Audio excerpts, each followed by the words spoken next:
இங்கே நான் தான் கிங்கு. இந்த படத்துடைய டைட்டில் வச்சு பார்த்தீங்கன்னா ஒரு என்ன சொல்கிறது, படையப்பா படத்தில் ஒரு டைலாக் வரும், மாப்பிள்ளை அவர் தான் ஆனால் அவர் போட்டிருக்க வேட்டி சட்டை எந்த அப்படின்வாங்க. அந்த மாதிரி இங்கே நான் தான் கிங்கு, படத்துடைய ஹீரோ நான் தான், ஆனால் டைட்டில் அவருக்கு தான் கரெக்டாக இருக்கும். ஏன்னா மதுரை அன்பின் இங்கே நான் தான் கிங்குன்றது தான் கரெக்டாக இருக்கும். ஏன்னா அவ்வளோ பவர்ஃபுல்லான ஒரு ப்ரொடக்ஷன் கம்பெனி அவங்க, கோபுரம் ஃபிலிம்ஸ். தமிழ்நாட்டுடைய சின்னம் கோபுரம், அன்பு சார் அல்லல்ல குறையாத அக்ஷய பாத்திரம், திறமை இருந்தால் எவ்வளோ நாளும் அள்ளிக்கலாம். ஸோ அப்படிப்பட்ட ஒரு மனிதர் அவர். அவருக்கு இருக்க கெப்பாசிட்டிக்கு அண்டர்டேக்கரையே கூட்டின்னு வந்து அண்டர்வேர் போட்டு ஒரு கமர்ஷியல் படம்லாம் எடுக்கலாம். அவ்வளோ பவர் இருக்குது, கெப்பாசிட்டி இருக்குது. அவர் கூப்பிட்டா வருவாங்க.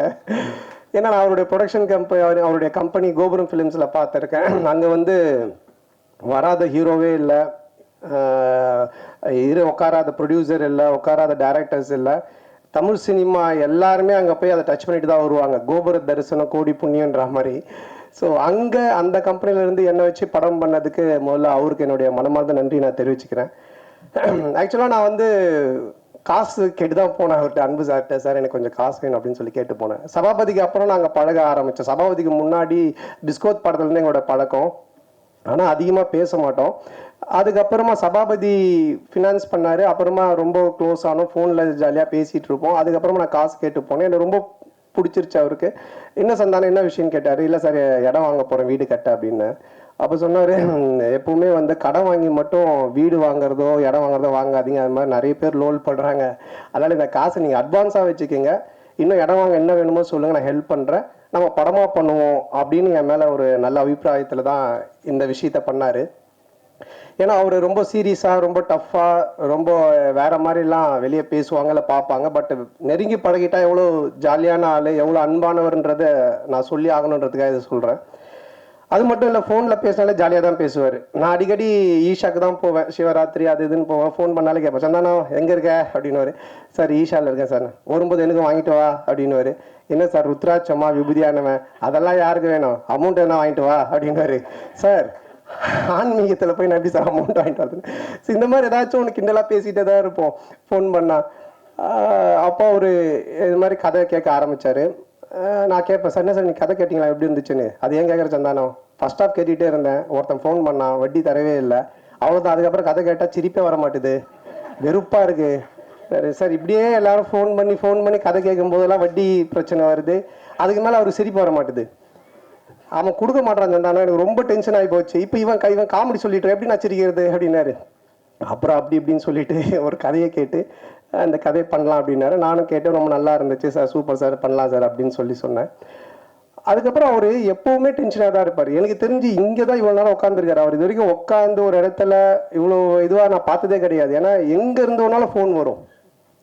பெரிய படங்கள்லேருந்து சின்ன படங்கள்லேருந்து எல்லா இடத்துல இருந்தும் காசு கொடுக்கறது வாங்குறது அதுன்னு போயிட்டே இருக்கும். ரொம்ப டென்ஷனாக தான் இருப்பார். ஏன்னா இந்த ஃபினான்ஸ், இந்த வட்டி தொழில் அப்படின்றதே ஒரு பயங்கரமான ஒரு டென்ஷனான வேலை. ஆனால் ஒரு நாள் மட்டும் ரொம்ப ஜாலியாக இருந்தார், ரொம்ப சிரிச்சிட்டு சந்தோஷமாக இருந்தார்.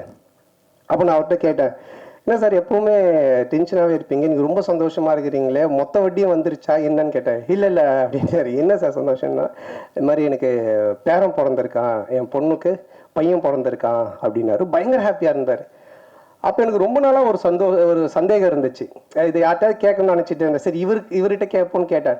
சார் பொதுவாக கல்யாணம் ஆகி நமக்கு ஒரு பையனோ பொண்ணோ பிறந்தா அதை விட சந்தோஷம் அவங்களுக்கு ஒரு பையனோ பொண்ணோ ஒரு பேரனோ பேத்தியோ பிறந்தோ நம்ம சந்தோஷப்படுறோம், அது ஏன் சார்னு கேட்டேன்.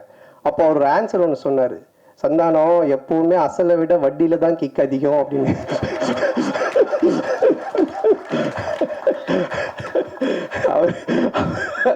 இந்த மாதிரி நிறைய போன்ல நாங்க பேசி பஞ்சஸ். அப்ப நான் நினைச்சேன், சார் இதுக்கு நீங்க தான் கரெக்டான ஆளு, உங்களை அடிச்சுக்க ஆள் கிடையாது சார் அப்படின்னு சொல்லிட்டு. ஸோ அப்படிப்பட்ட ஒரு ஜாலியான மனிதர். ஸோ அவரோட சேர்ந்து இந்த படம் பண்ண ரொம்ப சந்தோஷமா இருக்கு.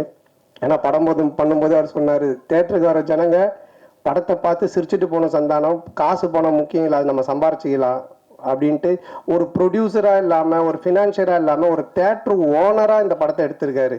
ஆடியன்ஸ் தேட்டருக்கு வரவங்க சிரிக்கணும், ரசிக்கணும் அப்படின்னு சொல்லிட்டு. அதே மாதிரி இந்த படமும் நல்லா வந்திருக்கு.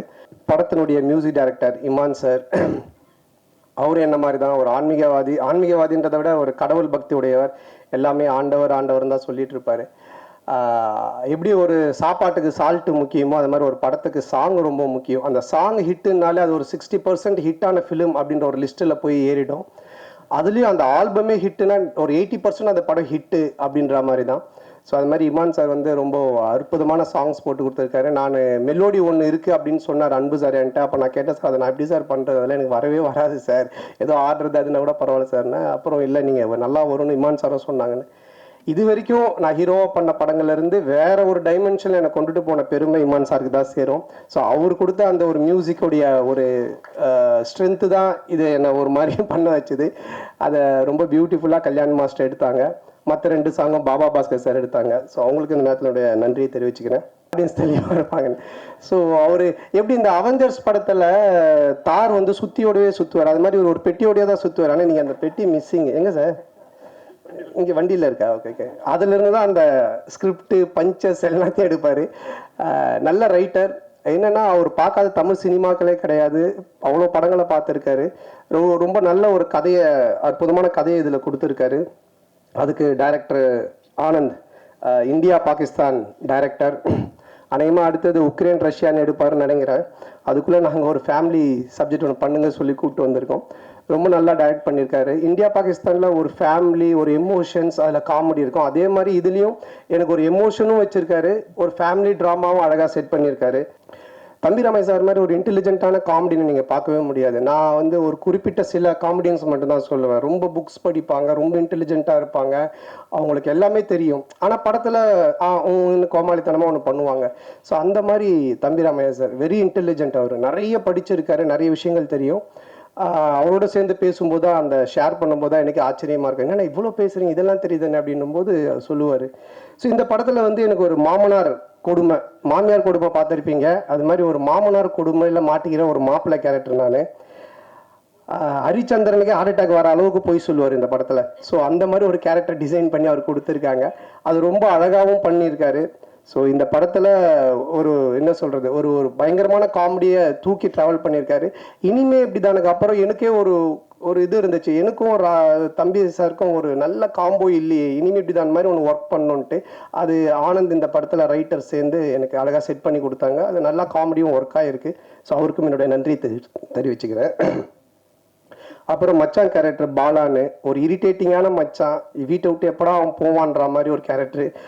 அதுக்கப்புறமா ஹீரோயின் நம்ம சேலத்து பொண்ணு. அவங்க ஃபஸ்ட்டு ஸ்டார்டிங்கில் எனக்கு தெரியாது, ஏதோ பாம்பேலேருந்து தான் கூப்பிட்டு வந்திருக்காங்க நினச்சேன். நான் சரியாக பேசலானால இங்கிலீஷில் பேசிகிட்டு இருந்தேன். அப்புறம் தான் அவங்க சொன்னாங்க, சார் நான் சேலம் சார், நம்ம சேலத்து பொண்ணு சார்னாங்க. அவங்க ரொம்ப அற்புதமாக நடிச்சிருக்காங்க. ஸோ மாமனார், மச்சான், அப்புறம் ஒரு ஒரு அழகான, அதே டைமில் ஒரு குட்டி குட்டியான விஷயங்கள் பண்ணக்கூடிய ஒரு மனைவி கேரக்டரு. அதுக்கப்புறமா மேனேஜராக விவேக் பிரசன்னா பண்ணியிருக்காரு. ஸோ இவங்க எல்லாருமே அதில் இருக்காங்க. அதுக்கப்புறம் என்னுடைய படம்னாலே ஒரு ஃபேமிலி காம்போ பேக்குன்னுவாங்க. இந்த பர்கர், பீஸாலாம் வாங்கினா கூல்ட்ரிங்க்ஸு, ஃப்ரெஞ்சு ஃப்ரைஸ் இதெல்லாம் தருவாங்க ஃப்ரீயாக. அந்த மாதிரி என்னுடைய படம் அப்படின்னு சொன்னாலே மாறன், சேசு, கூல் சுரேஷ், முனிஷ்காந்த், இப்படி எல்லாருமே இருப்பாங்க. ஆண்டனி, மனோபாலா எல்லாருமே. ஸோ அவங்க எல்லாருமே இதில் இருக்காங்க. அவங்களுக்கும் சரியான ஒரு கேரக்டர் எழுதி காமெடி பண்ணியிருக்காங்க. அப்புறம் கூல் சுரேஷ், யார் அவனை தடுக்குது வளர்ச்சியை, அது யாருங்க? நான் 2 பேர், அவனை விட்டுருங்க, நீங்கள் தடுக்க பாருங்க. இப்போ சொந்தமாக கட்சியெல்லாம் ஆரம்பிச்சிட்டான், அவனை ஃப்ரீயாக விட்டாலே அப்படியே இருப்பான். நீங்கள் தடுக்க தான் எதனா ஒன்று பண்ணிட்டு இருப்பான். ஸோ அவன் என்னுடைய படங்கள் எல்லாத்துலேயுமே இருப்பான், அவனோட நண்பன். ஸோ இதுலேயும் நல்லா பண்ணியிருக்கான். அதுக்கப்புறமா கட்ட குஸ்தி டைரக்டர் செல்லா, அவருக்கும் இந்த நேரத்திலுடைய மனமார்ந்த நன்றி. ஒரு ஹிட் படம் கொடுத்துட்டு, காமெடி ஜானர் படம் கொடுத்துட்டு, இதுலேயும் டிஸ்கஷனில் உட்காந்து நிறைய காமெடி சீன்ஸுக்கெலாம் ஒர்க் அவுட் பண்ணி கொடுத்தாரு. ஸோ அவருக்கு என்னோட மனமார்ந்த நன்றி. அப்புறம் இந்த படத்தில் ஒர்க் பண்ண அனில், மலையன் கோபி, செந்தில் சார் மற்றும் அந்த டீம், ப்ரொடக்ஷன் டீம் எல்லாருக்குமே என்னுடைய மனமார்ந்த நன்றி தெரிவிச்சுக்கிறேன். இப்போல்லாம் நீங்கள் பார்த்தீங்கன்னா, இப்போ இந்த படமே பார்த்தீங்கன்னா 90s கிட்ஸை பேஸ் பண்ணி தான் எடுத்திருக்கோம்.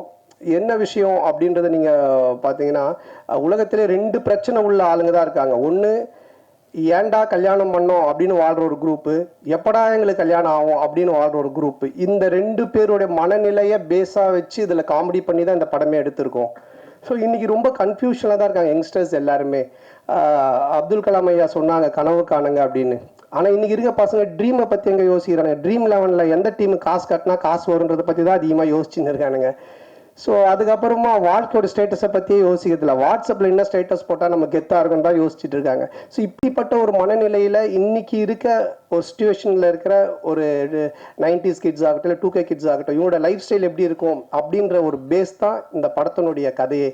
ஸோ இதை ஒரு ஃபேமிலி ட்ராமாவாக ரொம்ப அற்புதமாக பண்ணியிருக்கோம். நிச்சயமாக 2 hours நீங்கள் தேட்டரில் வந்து படம் பார்க்கும்போது போர் அடிக்காது. இப்படி ஒரு குடும்பமா அப்படின்னு நீங்கள் பார்த்து சிரிக்கிற மாதிரி தான் இந்த படம் இருக்கும். ஸோ இந்த படத்தை May 10th அன்னைக்கு தேட்டரில் வந்து ஃபேமிலியோடு பார்த்து ஜாலியாக என்ஜாய் பண்ணுங்கள். 2 hours டெஃபினட்டாக சிரித்து என்ஜாய் பண்ணுவீங்க, அதில் எந்த டவுட்டுமே இல்லை. ஹாரர் ட்ராமா பண்ணியிருக்கேன், Vadakkupatti Ramasamy social drama, first time family drama. ஒரு மேரேஜ் ஆன ஒருத்தன், ஒரு மாமனார், மச்சான், ஒய்ஃபு, மேனேஜர், இந்த டார்ச்சரில் அவன் என்ன மாதிரிலாம் வாழ்கிறான் அப்படின்றது எனக்கே ஒரு புதுசான ஒரு விஷயந்தான். ஸோ லாஜிக்கை மறந்துட்டு மேஜிக் தான். வந்து 2 hours நல்லா சிரிக்கலாம், வந்து பார்த்துட்டு என்ஜாய் பண்ணுங்கள். அப்புறம் இந்த எல்லா படத்துக்கும் எனக்கு தொடர்ந்து சப்போர்ட் பண்ணிகிட்டு இருக்கிற பத்திரிகை ஊடக நண்பர்கள் மற்றும் என் உயிரினம் மேலான என் அன்பு சொந்தங்களாகிய ரசிகர் மன்றங்கள் வச்சிருக்க அனைவருக்கும், MKS குமரல் அவர்களுக்கும் இந்த நேரத்தோட மனமார்ந்த நன்றி. நீங்கள் சாதாரணமாகவே படம் 2 ஹீரோயின் 3 ஹீரோயின் அப்படி இருக்கும். இந்த படம் இங்கே நான் தான் கிங்குன்னு வச்சுருக்கீங்க. கிங்குக்கு ஒரே ஒரு ராணி. எனக்கு ரொம்ப வருத்தமாக இருக்குது. என்ன காரணம்? அந்த படத்தையும் ஒன்றும் காட்டல நீங்கள். அந்த ஒரு டைட்டில், அந்த சாங் நீங்கள் பார்க்கலையா? இல்லை, 2-3 பேர் வராங்க, ஆனால் ஹீரோயின் ஒருத்தங்க தானே. இல்லை, அந்த சாங் பார்க்கல நீங்கள். மாயோனே உங்களுக்காக தான் எல்லா படத்தையும் இதே கேள்வி கேட்குறீங்க. நம்ம தேவராஜ் அண்ணன் வந்து அப்படியே மீனாட்சி சார் மேலே தலையை வச்சு சாஞ்சிட்டார் அந்த பாட்டில். அப்படி எமோஷனல் ஆகி ஒரு மாதிரி ஆகிட்டாரு. நீங்கள் என்ன இன்னும் இல்லை, நான் எனக்குள்ளாரே சாஞ்சிட்டேன். அவ்வளோ பிரமாதமாக இருந்தது. 2-3 ஹீரோயினை போட்டு எடுக்கலாம். யார் காசு போடுறது? ப்ரொடியூசரு. இதுக்கப்புறம் அந்த மாதிரி கதை அமைச்சா கண்டிப்பாக எடுக்கலாம். அப்புறம் நீங்கள் வந்து ஒரு காமெடியானா ஜோக்கராக இருந்துட்டு இன்னைக்கு நான் தான் கிங்கு அப்படிங்கிற அளவுக்கு வளர்ந்துருக்கீங்க. இந்த வளர்ச்சி இந்த அஜித் பில்லாவிலேயே சொல்லுவார், நான் ஒரு இதாக பார்த்து செதுக்கி வளர்ந்தேன் அப்படின்ட்டு. அந்த மாதிரி நீங்களாக வளர்ந்ததா இல்லை உங்கள் டீம்? ஏன்னா அது உங்கள் டீமில் இந்த மாறன், சேசு எல்லாரும் ரொம்ப ஃபேமஸாக இந்த கதை தயாரிக்கிறது, காமெடிகள் சீன்ஸ், அது எப்படி? இல்லை, எல்லாருமே தான். நம்ம ஒரு விஷயம் எதை பற்றி பேசினாலுமே, இப்போ நீங்கள் ஒரு ராமாயணம் எடுத்துக்கிட்டா கூட, ராமர் அப்படின்றவரை நம்ம பயங்கரமாக பார்க்குறோன்னா அதில் சுற்றி இருக்கிற ஹனுமன், விபீஷணன் எல்லா கேரக்டருமே அந்த ராமர் அப்படி போர்ட்ரேட் பண்ணுவாங்க. அந்த மாதிரி ஒரு லைஃப்பில் யார் முன்னுக்கு வந்தாலுமே அவங்கள சுற்றி இருக்கிறவங்க எல்லாருமே சப்போர்ட் பண்ணி அவங்க மனசார அதை வாழ்த்தி அவங்க சப்போர்ட் பண்ணால் மட்டும்தான் அந்த கேரக்டர் ஜெயிக்க முடியும். அதனால் என்னால் மட்டுமே கிடையாது, என்னுடைய டீம் ப்ளஸ் என்னுடைய ப்ரொடியூசர்ஸ், டைரக்டர்ஸ் எல்லாருக்குமே அது போய் சேரும். அதானே சார், மாமனாரை வந்து அப்பா மாதிரி அப்படிம்பாங்க. இந்த படத்தில் நீங்கள் அவன் இவன் காட்டு மிராண்டி ஏதோ பேட் ஸ்மெல் அப்படிலாம் கலாச்சிருக்கீங்களே, இந்த மாதிரிலாம் கலாச்சா வீட்டிலலாம் எவ்வளோ இதாக இருக்கும்? இல்லை, இந்த மாதிரி மாமனார் இருக்கிறவங்களாம் கைத்தட்டி ரசிப்பாங்க. ஏன்னா நீங்கள் இந்த படத்தில் மாமனாரை பார்த்தீங்கன்னா தான் தெரியும். ஃபஸ்ட்டு நானும் மாமனார் அப்படின்னா தான் பேசிகிட்டு இருப்பேன். அப்புறம் பண்ண தான் அது வந்து அந்த கேரக்டருக்கான ஒரு மரியாதை தான் அது. சார், அண்ணா நான் தான் கிங்கு சினிமாவில் இருக்கிறவங்களுக்காக சொல்கிறீங்களா, இல்லை ஃப்யூச்சரில் அரசியலுக்கு வர போகிறீங்களா? அதை ஒட்டி இந்த டைட்டிலில் வந்துட்டு நீங்கள் ஓகே பண்ணீங்களா? இது எப்படி பதில் சொன்னாலும் மாட்டிக்கிற மாதிரி தான் இருக்கும். அரசியல் வர சொன்னாலும் தப்பாக தான் இருக்கும், சினிமா சொல்கிறோம். இப்போ அது ஒரு ஹிட்டான ஒரு டைலாக், அது ரஜினி சார் சொல்லி ஹிட்டான டைலாக்கு. அது அன்பு சார் வந்து இது நல்லா இருக்கு, அதுவும் இந்த கதை மூலமாக கடைசியில் அந்த ஹீரோ பண்ணுற விஷயம் நல்லா இருக்குன்றதுக்காக வச்சது. மற்றபடி இது மற்ற பொது சினிமாவுக்காகவோ இல்லை அரசியலுக்காகலாம் கிடையாதுண்ணா. சார், அது மாதிரி இந்த டயலாக் ஒன்று வருது இல்லை, இங்கே வந்து நடிகர் சங்க கட்டடம் கட்டிட்டு தான் விஷால் கல்யாணம் பண்ணிக்கிற மாதிரி சிங்கிளாக சுத்தனா சிம்பும் இல்லை. இது வேறு. அதே மாதிரி இந்த நெட்ஃப்ளிக்ஸில் இவ்வளோ பிரமாதமாக கல்யாணம் பண்ணுவீங்கன்னா நெட்ஃப்ளிக்ஸில் போட்டுடலாமே அப்படின்னு. இது எல்லாமே இங்கே இருக்கிறவங்கள நீங்கள் தாக்குறோம். இதை வேறு யாராவது பண்ணால் வருத்தம் ஏற்படும். நீங்கள் பண்ணால் நாங்களும் ரசிக்கிறோம், சம்மந்தப்பட்ட அவங்களும் ரசிக்கிறோம். இது இப்படி ரசனையாக இருக்குங்கிறத எப்படி யோசிக்கிறீங்க? அதான் அது ரசனையாக இருக்குது. இது ஏன் பிரச்சனை ஆகக்கூடாதுன்னு இதை கேட்டு இருக்கிறீங்க. அடுத்தது நான் தான் ஒரு பிரச்சனை. கேள் ஏன்னா ஆக்சுவலாக இப்போ வந்து சேஷன் வந்து இதுவாயிட்டாங்க, காலமாயிட்டாங்க.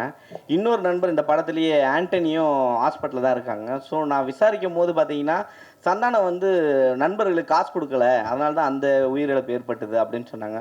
சரி டேரெக்டாக நம்ம களத்துக்கு போவோம் அப்படின்னு சொல்லிட்டு ஆண்டனி கிட்ட மருத்துவமனைக்கு போகும்போது சந்தானம் தான் ஃபுல்லாக எனக்கு வந்து மருத்துவமனையில் காசு கட்டிட்டு இருக்காரு அப்படின்னு சொல்கிறாங்க. ஏன் உங்களை வந்து பின்னுக்கு தள்ளிக்கிட்டே இருக்கிறாங்க? எதனால் இது வருது உங்களுக்கு? தெரியல. அது சில பேர் இப்போ எல்லாருமே என்னை ரசித்து எல்லாருமே நல்லா இருக்குன்னு சொல்லி பேசிட்டு அப்புறம் நானே கடவுளாக மாறிடுவேனே, அதனால் பிடிக்கல, அது தப்பாக சொல்கிறதுக்கும் சில ஆட்கள் இருப்பாங்க. அதை பற்றி நம்ம பெருசு பண்ணிக்க தேவையில்லை. நமக்கு பிடிச்சவங்களுக்காக நம்ம பண்ணுவோம், அவ்வளோதான். இப்போ படம் பார்க்கும்போது வந்து இவன் பண்ண காமெடி நான் சிரிக்கவே மாட்டேன்னு உட்காரத்துக்கும் சில பேர் இருப்பாங்க. அவங்களுக்காக நம்ம வந்து கஷ்டப்பட தேவையில்லை, நம்ம ரசிக்கிறவங்களுக்காக பண்ணோம், அவ்வளோதான். நம்ம பண்ணுற விஷயம் இப்போ உங்களை மாதிரி சில பேருக்கு தெரிஞ்சு அது நல்ல முறையில் போய் ரீச் ஆகுது, அவ்வளோதான். இப்போ டைட்டில் வரும்போதெல்லாம் பார்த்தீங்கன்னா இப்போ தொடர்ந்து இனிமே இப்படி தான் அப்படின்னு வச்சிங்க, அதுக்கப்புறம் டிடி ரிட்டர்ன் 10 ஆகாது. வருஷத்துக்கு முன்னாடி வச்ச டைட்டில் அது இப்போதான் தொடர்ந்து. இல்லை நான் தான் நீங்கள் கிங்குன்றீங்க. நீங்கள் காமெடியில் கிங்கா இல்லை அடுத்தது ஹீரோக்களில் கிங்காக போகிறீங்களா? இல்லை, அதுதான் நான் பதில் சொன்னேன். இப்போ இந்த படத்தினுடைய கதைக்கு தான் கிங். இது வந்து பொதுவாக நம்ம எதுவுமே எடுத்துக்க வேண்டாம். அவங்க மாயோனே சாங் போடும்போது நீ எழுந்து வந்து ஆடலான்னு அதை நான் பார்த்துட்டு தான் இருந்தேன். அதெல்லாம் மறைச்சிட்ட பத்தியா? சந்தானம் ப்ரோ, அந்த ரன்பீர் கபூர் படம் மட்டுமே பார்க்குற ஆலியா பாட்டியை கண்டுபிடிச்சி நடிக்க வச்சது நீங்கள் தானே? அந்த டயலாக் அவங்க சொன்னதுக்கு அப்புறமா அது தோணுச்சு, சரி ஆலியா பாட்டுன்னு சொல்லுவானா ஆலியா பாட்டின்னு சொல்லி ஒரு விஷயம் பண்ணலாம் அப்படின்னு சொல்லிட்டு. இல்லை, அது கரகாட்டக்காரன் படத்தில் வர்ற மாதிரியா இல்லை எதேச்சியா அமைஞ்சதா? இல்லை, எதர்ச்சி அமைஞ்சது தான். Okay, thank you. தேங்க்யூ. அன்பனாக்கு ஒரு கேள்வி. ஆனால் நீங்கள் மகளை வந்து தயாரிப்பாளர் ஆகிட்டீங்க. உங்கள் மருமகனுடைய மேரேஜ் பிக்சர்ஸில் பார்த்தது தான், நேரில் என்ன பார்க்கல. அவரே ஒரு ஹீரோ மாதிரி தான் இருப்பார். அவர் ஹீரோவை லான்ச் பண்ணுற ஐடியா ஏதாவது இருக்கா? நீங்கள் முதல் போட்டீங்கன்னா ஆரம்பிச்சிருவோம். சந்தானம் அண்ணே, உங்களுக்கு நீங்கள் படத்தில் டைலாக் ஒன்று சொல்லியிருப்பீங்க. விஷால் சாரையும் சிம்பு சாரையும் சொல்லியிருப்பீங்க. முரட்ட சிங்களா சுற்றுறது 3 பேர் தமிழ் சினிமாவில். எஸ்ஜே சூர்யாவும் இருக்கார். ஏன் அவர் விட்டுட்டீங்க? ஏன்னா அவர் கூட நீங்கள் ட்ராவல் பண்ணியிருக்கீங்க. இல்லை, இவங்க 2 பேரும் வந்துட்டு இப்போ ரீச்சிலுக்காக 2 ரொம்ப க்ளோஸ் டு என்னுடைய ஃப்ரெண்ட்ஷிப்பில் ரொம்ப க்ளோஸில் இருக்காங்க. அதனால அவங்க பேர் டக்குன்னு ஞாபகம் வந்ததுனால பண்ணோம். என்னன்னா இப்போ எப்பவுமே வந்து நீங்கள் சந்தானம் சார் வந்து ஒரு டீம் எடுத்தாருன்னா எல்லாரையும் கலெக்ட் பண்ணி மொத்தமாக ஒரு என்ன சொல்லுவாங்கன்னா ஒரு சீட்டு கட்டு மாதிரி சரி ராஜா ரான்னு எல்லாமே இருக்கும். இதில் வந்து சில பேர் மிஸ் பண்ணதா சொல்கிறாங்க, அது உண்மையா? யார் மிஸ் பண்ணாங்க? இப்போ உங்கள் டீமில் 2 பேர் 2-3 பேர் மிஸ் ஆகிட்டாங்க, அதை பற்றி கேட்குறேன். இது நடிக்கிறது இல்லை சொல்கிறீங்களா? இறந்துட்டாங்க. ஓகே. இல்லை, அது உடல்நலக்குறைவு. அது சில பேருக்கு அது மரணம்ன்றது நம்ம கையில் இல்லை. எப்போ யாருக்கு என்ன நடக்கும்னு தெரியாது. பட் இருக்கிற வரைக்கும் ஆரோக்கியமாக வாழ்கிறதுக்கான விஷயங்களை நம்ம பார்த்துக்கணும், அவ்வளோதான். அது தவிர வேறு எதுவும் இது பண்ண முடியாது. தயாரிப்பாளர் மேடத்துக்கு ஒரு கேள்வி. சுஷ்மிதா மேடம், உங்கள் அப்பா வந்து நிறைய அனுபவசாலி. முதல்ல நீங்கள் படம் எடுக்கும்போது இதெல்லாம் செய்யணும், இதெல்லாம் செய்யக்கூடாது, எப்படி படப்பிடிப்பு நடக்கணும், என்ன அட்வைஸ் கொடுத்தாங்க? உங்களுக்கு அடுத்து யாரை வச்சு படம் பெரிய பட்ஜெட்டில் தயாரிக்கணும்னு ஆசை இருக்குது? எனக்கு அவர் கண்டிப்பாக ஒரு இன்ஸ்பிரேஷன். நான் கிட்டத்தட்ட ஆஃபீஸ்லேயே தான் வளர்ந்தேன். ஸோ ஒவ்வொன்றையும் நான் கற்றுக்கிட்டு தான் வந்துட்டுருக்கேன். அண்ட் பெரிய படம் சின்ன படம் இல்லாமல் மக்கள் என்ஜாய் பண்ணுற மாதிரி படம் எடுக்கணும்னு தான் என்னோட ஆசை. 2மே இருக்கணும் எனக்கு. சார் இமான் சார் உங்களால் பல ஹீரோக்கள் வளர்ந்தாங்க. சந்தானம் சார் ஓரளவு வளர்ந்த ஹீரோ. இன்னும் அவர் வளர்கிறதுக்கு இந்த பாட்டு இதுவாக இருக்குது. தொடர்ந்து உங்கள் 2 பேரோட ட்ராவல் தொடர்ந்து இருக்குமா? அடுத்தடுத்த படங்களில் வேறு எதுவும் கமிட் ஆகிருக்கீங்களா 2 பேரும்? அவர் படத்தில் நீங்கள் எதுவும்? இல்லை, இப்போதைக்கு ஒன்றும் பேசல சார். பட் நிச்சயமாக அதுக்குண்டான சரியான கதைகள் அமையும் போது நிச்சயமாக பண்ணுவோம் சார். இதுவே ரொம்ப லாங் டைம் வெயிட் தான். அதுக்கு பிறகு தான் அதை பண்ணியிருக்கோம். நிச்சயமாக கூட சேர்ந்து மறுபடியும் ஒர்க் பண்ணுவோம் சார். சந்தானம் சார், நீங்கள் எப்போதுமே ஆண்களை அது என்ன மாதிரி ஆள்லாம் ரொம்ப கவர்ந்துடுவீங்க உங்கள் டைலாக் இதில். இந்த படத்தில் பெண்களையும் கவர்னுங்கிறது தான் அந்த பாடலில் பிங்க் கலராக ஃபுல்லாக. ஏன்னா பெண்களுக்கு பிடித்த கலர் பிங்க் கலரும்பாங்க. அதுதான் காரணமா? நல்லா இருந்தது, 3 பாட்டுமே நல்லா இருந்தது. அந்த படம் இந்த கேள்வியெல்லாம் உங்களுக்கு எங்கேருந்து தோணுது? முதுகுல இருந்தா, மூளையில இருந்தா? விடிய காலையில் 4 மணிக்கு இன்னைக்கு சந்தானம் சார் போஸ்ட் பண்ணிட்டு இருக்கு. நம்ம வந்து கேள்வி அப்படி உட்காந்து யோசிச்சது. விடிய கால பிரம்ம முகத்தில் உட்காந்து எழுதுந்து பிங்க் கலர்னா பொண்ணுங்களுக்கு பிடிக்காதான் போட்டு அது இங்கே வந்து மற்ற கேள்வியெல்லாம். நன்றி. சொல்ல அது காஸ்டியூம் டிசைனர்ஸ் கொடுக்குறது தான். இன்னைக்கு கூட பார்த்தீங்கன்னா இந்த கோட்லாம் போட்டிருக்கேன். வெயிலுக்கு எனக்கு கோட்டு போடவே பிடிக்காது. காஸ்டியூம் டிசைன் இல்லை போடுங்க நல்லா இருக்கும் அப்படின்னாங்க. அதனால காஸ்டியூம் டிசைனரோட வேலை அது பண்ணணும். கானா பாட்டுனா நீங்கள் வந்து கலக்குவீங்க, டான்ஸ் கின்ஸ்லாம் பர்ஃபார்மன்ஸ் இப்போ ஹெவி ஆகிடுச்சு. இப்போ ரொமான்டிக் வரும்போது எந்த மாதிரியான இதெல்லாம் எஃபெக்ட்லாம் எடுத்தீங்க? அந்த மூடு அதான் ரொம்ப கஷ்டமாக இருந்துச்சு ஃபஸ்ட்டு எனக்கு அது வரவே இல்லை. நான் சாங்கே சார்ட்டு சொன்னேன், சார் ரிமான் சார் என்ன சார்னு அன்பு சார்ட்டையும் சொன்னேன். அன்பு சார் தான் சொன்னாங்க, இல்லை ஒரு சாங் இது மாதிரி பண்ணலாம் அப்படின்ட்டு. அதுக்கப்புறமா கல்யாண் மாஸ்டர் தான் பண்ணாங்க அது. ஃபஸ்ட்டு எனக்கு ஒரு மாதிரி என்னை அப்படியே ரஃப்பாக நடக்க வச்சு தான் எடுத்தாங்க. நீங்கள் முறைச்சிக்கிட்டே நடங்க, நீங்கள் எதுவும் பார்க்க வேண்டாம் அப்படின்னு தான் எடுத்தாங்க. அப்புறம் அது கொஞ்சம் கொஞ்சம் இன்க்ரீஸ் ஆகி ஒரு மாதிரி அப்படி எடுத்துட்டாரு. அது வந்து கண்டிப்பாக கல்யாண் மாஸ்டர் தான் அதை சொல்லணும். ஏன்னா எனக்கு அது பிடிக்கவே பிடிக்காது, இந்த ரொமான்டிக்காக பார்க்கறது, அப்படியே ஃபீல் பண்ணுறது, எட்டி பார்க்கறது இதெல்லாம். பட் இந்த பாட்டில் அதை அப்படியே கொண்டு வந்தாங்க. அது இப்போ பார்க்கும்போது அந்த மியூசிக்கு சாருடைய அந்த மேஜிக்கில் பார்க்கும்போது அது பயங்கரமாக இருக்குது. ஸோ அதனால் அது ஒரு மியூசிக் மேஜிக் தான் அது. இல்லை உங்கள் மேடையில் எப்பயுமே கூல் சுரேஷ் வந்து அடிக்கடி இருப்பார். உங்கள் படத்தை வந்து ஃப்ரீயாக ப்ரமோஷன் பண்ணுவேன்னு சொன்னார். இதுக்கு முன்னாடி இதை காசு கொடுத்தீங்களா, இல்லை சிங்கப்பூருக்கு நீங்களே காசு போட்டு அனுப்பி விட்ருவீங்களா? இல்லை, இப்போ அவனை பற்றி பேச சொல்லி அவன் தானே உனக்கு சொன்னான். சம்பந்தமே இல்லாமல் திடீர்னு சந்தனா சார் நேத்தி ஸ்டார் படத்தோட ப்ரெஸ் மீட் அங்கே வந்து கவின் பேசுகிறோம். அந்த படத்தோட ட்ரெய்லரும் நல்லா ரீச் ஆகிருக்குது. அங்கே ப்ரெஸ் மீட்டில் நாங்கள் கேட்டப்போ உங்களுக்கு இந்த பெண் வேஷம் யார் ரோல் மாடல்ங்கிற மாதிரி ஒரு நிருபர் கேட்டார். அப்போ அவர் சொன்னார் கரீனா சோப்ரா அப்படின்னு சொல்லிட்டு. நீங்கள் ஆனால் அதுக்கப்புறம் பெண் வேஷமே போடல. எனக்கு தெரிஞ்சு ஆனழகன் பிரசாந்துக்கு அப்புறம் அந்த கரீனா சோப்ரா நிறைய பேர் பெண் வேடம் கேட்டு நம்ம ஹீரோக்கள் எல்லாம் போட்டு ரொம்ப ரீச் ஆனது. ஏன் அதுக்கப்புறம் அதை பண்ணல? உங்களுக்கு ரொம்ப ஆப்டாக இருக்கும். பண்ணுறேன் நான் கண்டிப்பாக. கதை அமையணும் இல்லை சார், கதை அமைஞ்சாதான் கரெக்டாக பண்ண முடியும். ஏதாச்சும் ஒரு லேடி கேட்டப்பில் ஒரு கதை ஏதாச்சும் வந்தால் கண்டிப்பாக டெஃபினட்டாக பண்ணுறேன். ஹீரோயின் மேடம் உங்களுக்கு ஒரு கேள்வி. அண்ணன் கேட்டுறாரு. அந்த மைக்கை கையில் போட்டு கட்டினாரு, அவர் யாருக்குமே தர மாட்டேங்குது, ஒளிச்செல்லாம் வச்சுட்டு பேசிட்டு மேடம். இல்லை எல்லாரையும் கேட்கணும்ல, வச்சுக்கிறீங்க. அதான் இதே சரி எனக்கு நடந்தது. அதனால தான் இப்போ ஹீரோயின் மேடம் நீங்கள் சொன்னீங்க சந்தானா சார் ஃபர்ஸ்ட் இங்கிலீஷில் பேசிட்டு இருந்தார், அப்புறம் ஒரு வாரம் கழிச்சு தமிழில் என்னையும் கலாய்க்க. அவர் கலாய்ச்சதில் இன்னும் பயங்கரமாக பங்கமாக இருந்தது. அது மட்டும் இல்லை, ஆக்சுவலாக அந்த மால் சாங்கில் வந்து ஒரு விக் ஒன்று வச்சுருந்தோம். அந்த விக் வந்து ரொம்ப அன்கம்ஃபர்டபுளாக இருந்தது. அதில் வந்து நான் ஆக்சுவலாக அதில் ஏதாவது க்யூட்டாக பண்ண சொல்லி கேட்டிருந்தாங்க. சரி, நான் கான்ஃபிடென்ஸை வரவழிச்சு நான் அப்படியே செட்டுக்கு வரேன். சரி, நம்ம க்யூட்டாக தான் இருக்கும், அந்த விக்கில் கேவலமாலாம் இல்லை அப்படின்னு நினச்சிட்டு நான் வந்தேன். சார் வந்தோடனே நல்லா அமெரிக்கன் பிச்சைக்காரி மாதிரியே இருக்கு அப்படின்னாரு. அது வந்து இருந்த கொஞ்சம் கான்ஃபிடென்ஸும் காலி ஆயிடுச்சு. இல்லை, அது ஆக்சுவலாக ஒரு பார்பி டால் ஒரு லுக் ஒரு ஃபீல் ஒன்று பண்ணாங்க. இவங்க இஷ்டத்தை கட் பண்ணிட்டாங்க. கட் பண்ணி கண்ணாமண்ணான்னு வச்சு கொண்டு வந்தாங்க. அதெல்லாம் இது பண்ணோம். ஆனால் அது மாதிரி தான் வேணும், ஒரு டிஃப்ரெண்ட்டான லுக்கில் வந்து பண்ணுற மாதிரி. சந்தானம் சார், இன்றைக்கி அவங்க ஒரு 3 வருஷத்துக்கு முன்னாடி உங்களுக்கு வந்து அனுஷ்கா மேலே தான் ஒரு ஆசை, அவங்களோட நடிக்கணும்னு சொல்லியிருந்தீங்க. நீங்கள் அனுஷ்காவோட நடிக்கணும்னு ஆசை சொல்லுங்கண்ணே. நீங்க மாத்தி அனுஷ்கா மேல ஆசை அப்புறமா நடிக்கணும் சொல்றீங்க. அவங்களோட வந்து ஜோடி ரொம்ப நேரம் யோசிச்சிருந்தீங்களே இந்த கேள்வி. நீங்க சொன்னது இது. அப்போ நான் கேள்வி கேட்டப்ப சொன்னீங்க அனுஷ்கா மேல ஆசை நடிக்கணும், அவங்களோட நடிக்கணும்னு. ஓகே ஓகே, நாம அந்த ஆசை இன்னும் நிறைவேறல. அது ஏன் உங்களுக்கு? இல்லை, என்னன்னா நடிச்சிருக்கேன் அனுஷ்காவோட வந்துட்டு 2 படம் தெய்வ திருமல் நடிச்சிருக்கேன். அப்புறம் அவங்களோட ஃபஸ்ட்டு படமே 2 நான் தான் நடித்தேன். பட் ஹீரோயினாக என்ன கேட்டிருப்பாங்க, அதனால் அவங்களோட நடிக்கணும்னு சொல்லியிருப்பேன். கதை அமையணும்னா கதை அமையணும், அந்த கேரக்டர் கிடைக்கணும், இது எல்லாமே இது பண்ணணும். ஸோ அது கதை தானே எல்லாமே. நம்ம திடீர்னு நடிக்கணும்னு சொல்லி கூப்பிட்டு நடிக்க வைக்க முடியாது இல்லைங்களா? சந்தானம் சார், ஆன்மீகத்தில் நீங்கள் நல்ல வெளிப்படையாக சொல்லுவீங்க. நிறைய பேர் சாமி கும்பிடுவாங்க, வெளியே சொல்ல மாட்டாங்க. நான் ஆன்மீகவாதி, நான் கோயிலுக்கு போகிற நல்லா சொல்லுவீங்க. உங்கள் லைஃப்பில் ஆன்மீகம் வந்து எந்த அளவுக்கு லைஃப்பை பண்படுத்துது? அப்புறம் இன்னொன்று முக்கியமாக, ஈசா போனேன், அவர் வந்து பணம் கேட்டார்னாரு, வாங்கி கொடுத்தீங்களா இல்லையா? அது சும்மா காமெடி சொன்னது, இதை நீங்கள் தம்னைலாம் போட்டு விட்டுறாதீங்க. அப்புறம் சத்குருட்டு ஃபோன் வரேன், ஏன்டா என்னை பற்றிலாம் பேசிட்டு இருக்காடின்ட்டு. இல்லை, அது வந்து ஆன்மீகம் வந்து எப்போவுமே ஒரு என்ன சொல்கிறது, ஒரு பேஸ் வேணும் நமக்கு. ஒரு ஒழுக்கத்துக்காகட்டும், இல்லை நம்ம செய்கிற வேலையில் ஒரு டெடிக்கேஷனாக இருக்கிறதுக்காகட்டும், எதுவாக இருந்தாலுமே. எனக்கு தெரிஞ்சு நீங்கள் என்னுடைய ப்ரெஸ் மீட், என்னுடைய படம் எல்லாமே பார்த்துருக்கீங்க, வந்திருக்கீங்க, பேசியிருக்கீங்க. சந்தோஷமாக இருப்போம், ஜாலியாக இருப்போம். படமாக அது மாதிரி தான் நான் எடுக்கிறேன். இதுதானே ஒரு மனுஷனுக்கு வேணும். எப்பவுமே ஏதோ ஒன்று யோசிச்சுன்னு, நகத்தை கடிச்சின்னு, சிந்திச்சுக்கிட்டு, சோகமாக இருந்துக்கிட்டு, பேசும்போது ஏதோ ஒன்று பண்ணிட்டு இல்லாமல் சந்தோஷமாக இருக்கும்ல. இப்போ கொஞ்ச நேரம் இங்கே 1/2 மணி நேரம் பேசலாம், எல்லாம் சிரிச்சு சந்தோஷமாக இருக்கும். இதுதானே பேஸ். அது வந்து எனக்கு ஆன்மீகத்தில் நல்லா கிடைக்குதுன்னு தான் தோணுச்சு. அதனால் அதை நான் சொல்லிட்டு இருக்கேன். நான் ஆன்மீகவாதி, கடவுள் கும்பிட்றவன் அப்படின்ட்டு. சார், நான் தான் கிங்கு அப்படின்னு சொல்கிறப்ப நான் தான் கிங்குன்னு ஃபீல் ஆகுது. ஆக்சுவலாக நீங்கள் தான் கிங்கு, நீ தான் கிங்குன்னு டைட்டில் இருந்தால் உங்களை சொல்கிற மாதிரி இருக்கும். இப்போ நான் தான் கிங்குன்றப்ப எல்லாருக்கும் அவங்கவுங்க சொல்கிறப்ப அவங்கவுங்க இப்படி ஒரு பரோபகாரமான எண்ணம், அதான் எல்லாருக்குமான எண்ணம்.